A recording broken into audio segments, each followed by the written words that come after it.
ਅਸੀਂ ਇਮਾਮ ਸਾਹਿਬ ਦੀ ਸੁਣੋ। ਕੋਈ ਕੰਜਰੀਆਂ ਦਾ ਫੰਕਸ਼ਨ ਹੋਵੇ ਨਾ ਤੇ ਬੰਦਾ ਸਵੇਰ 5 ਵਜੇ ਤੱਕ ਜਾਗ ਲੈਂਦਾ। ਕਹਿੰਦਾ 25 ਮਿੰਟ ਉੱਤੇ ਹੋ ਗਏ ਨੇ, ਕੋਈ ਨਮਾਜ਼ੀ ਨਹੀਂ ਆਇਆ। اللہ تعالیٰ عذاب نہ دے۔ جماعت سے 25 منٹ زیادہ ہو چکے ہیں، فجر کی نماز سے ایک بھی مقتدی اس مسجد کے اندر نہیں آیا ہے، ایک بھی مقتدی جس کو ہم نماز پڑھائیں، نہ جناتے ہیں جو ہم جناتوں کو نماز پڑھائیں یہاں پر جماعت سے نماز ہو جائے۔ لگ بھگ روزینہ یہی ماحول ہو رہا ہے، یہی روزینہ ہو رہا ہے، ایک بھی مقتدی مسجد کے اندر نہیں آ رہا۔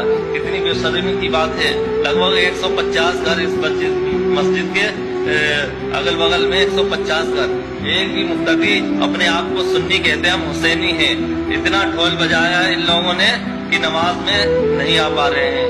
میرے دوستوں، اس ویڈیو کو زیادہ سے زیادہ شیئر کیجیے تاکہ ہر مسلمان نماز پڑھنے والا بن جائے اور اپنی مسجد کو آباد کرنے والا بن جائے۔ ایک بھی مقتدی نہیں، روزینہ ہم 10-15 دن سے لگاتار دیکھ رہے ہیں کہ ایک بھی مقتدی اس مسجد کے اندر نہیں آ رہا ہے۔ میرا ویڈیو